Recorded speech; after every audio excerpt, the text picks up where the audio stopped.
All right, so what's up, y'all? I'm here with David Asimeng.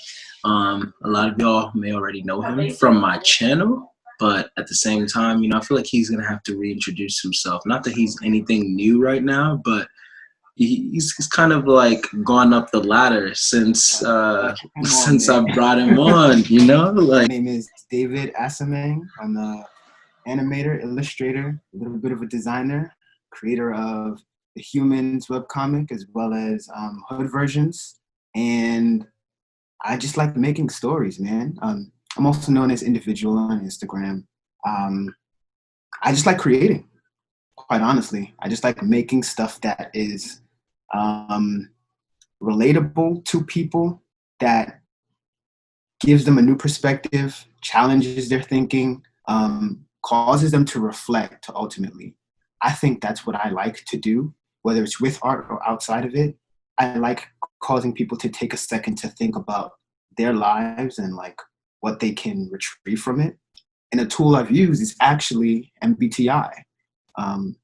Just being able to tap into the different relationships, because relationships is always going to be a hot topic, but being able to use that as a method within the storytelling to get people to understand more about themselves, I think has probably been the coolest part about the Huemans comic.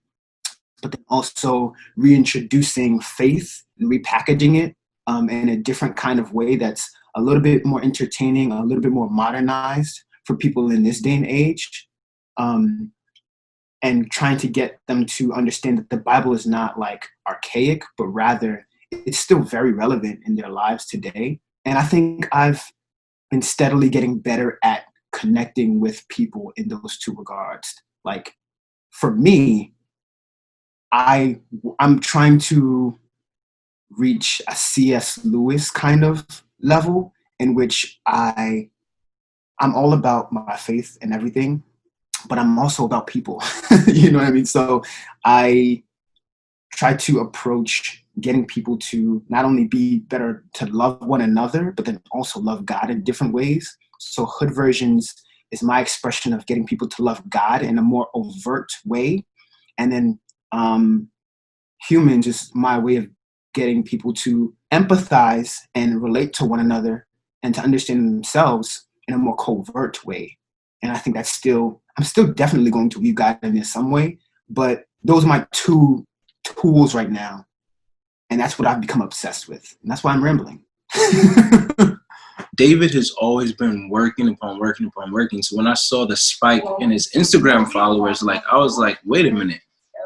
This is like not just out of nowhere. Like David would come over for my birthday. Like he would travel to Virginia for my birthday like years ago. And while he's there, like during his free time, he's drawing, he's doing some stuff for Instagram. And then, did it again like the next year. And like, it was just like a gradual thing that he continued to work upon and everything. And now like when he blew up and his drawings are being like featured on different channels and stuff like that, it was like, oh shoot, like this is big, but at the same time it's like it makes sense. And so like, how was that for you?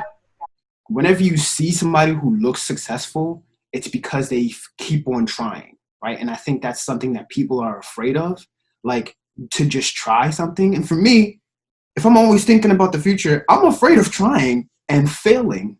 But at the same time, there are very few other ways that you can be able to be successful. Like it's either you're cheating or you're lying, or I don't know, you have some type of machine behind you or something, but you have to try at it so that you can learn from it. You based the hues, the colors of these people originally, not 100%, but like originally off of MBTI characters, Myers-Briggs personality types and everything. And so like I know that you got the orange is like ENFJ, and then you got like I think you have like Azul or not Azure, Sapphire as like Sapphire is like INFP,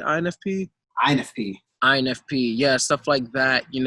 Which one? So you're an INFJ, but like which of your characters would you say that you already like most relate to? Have you already put yourself into these comics in a way? Are you like going meta on yourself somehow? Is that something that's going to be coming up soon?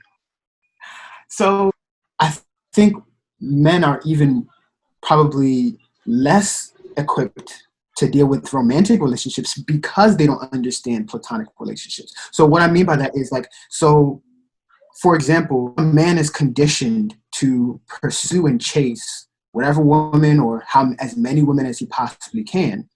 Then he's also conditioning himself to want certain aspects of a woman that he prefers because he has different experiences and stuff like that. So he dates a woman, or he gets a woman that can cook really well, and then he dates another woman who is really good in bed, or he dates another woman who he just had that connection with and stuff like that. And he's saying, okay, I like this, I like this, I like this.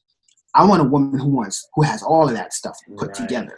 Yes. Right. So like now he's trying to like build a woman, right? But because he's so used to getting parts of people, he can't value a woman as a whole being, but only something to be consumed. Wow. So because he's only viewing women as something to be consumed, he doesn't know how to value them as anything apart from himself. Wow. Yeah, you can really go places with that, man. So yeah, for sure. That's facts. I'm really glad that you like you brought that down, and I'm really excited once again to see like how you're gonna hit all of this into your human comic strips and everything like that. Yeah, this is gonna be big, man. I'm really proud of you. Thanks, man.